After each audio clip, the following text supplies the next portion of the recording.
I made a video at 8 p.m. today encouraging people to buy the dip for Dogecoin. I even pulled out the big stuff with a Warren Buffett meme that I'm very proud of using in my video, but every single person who after I posted the video decided to buy the dip on Dogecoin is up close to 10% at the current moment while I'm recording this video. 10%. And normally my predictions have a lot of analytics that go into them. It's normally really not easy to actually predict where Dogecoin's going to go. And I'm going to show you exactly how I was able to do that. Normally, like I said, it's much harder to predict this stuff. It's much harder to figure it out. This time though, it was relatively easy, and all of you can do the same exact thing from wherever you're sitting at home. If you're on the couch, if you're on the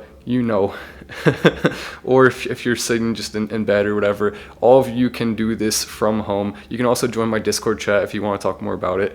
But without further ado, let me go ahead and break down some of the ways I was able to predict that this would most likely happen. As we look at what Dogecoin has done over the past week, we see a lot of steadiness right here. And one thing to keep in mind is that most of the people causing this to go up and down are not big investors like you see in Wall Street, where you have these massive hedge funds that take a large percentage of the profits. What we're seeing here is a lot of individuals like you and I, but the difference is that we have me constantly tracking this. We have me looking at all the analytics and the data constantly, and because of that we have a big advantage over pretty much everyone else in the market. There's a reason why I say that every video, because all of us together watching this and being a community are much stronger than all of these individuals. So like I was saying, Dogecoin has been pretty flat for pretty much the entire week, and that is an indication that the confidence level in it was staying relatively steady. Then once it started to go down here, we did see some scared people starting to sell off, some bigger investors taking a little bit more of their profits,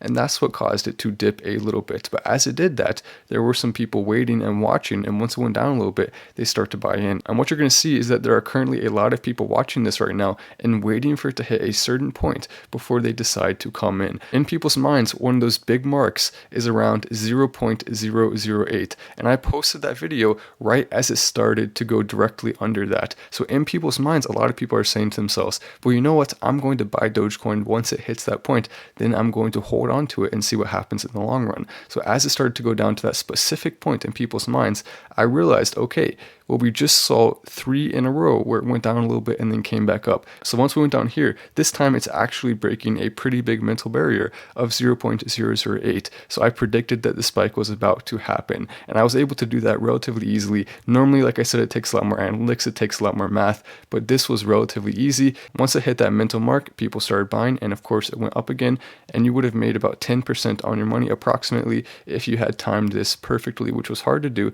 If you didn't time it perfectly, then you would have made a little bit less, but you still would have made about 5% or so. So still a pretty good return on your investment. It's hard to time it perfectly, but you can time it as well as possible. Personally, what I do is I have a long-term investment stash and a short-term investment stash. My short-term investment stash is just for going in and out of the market. I take a little bit of profit every single day from that. Then my long-term investment stash, the plan is to hold on to it until I retire.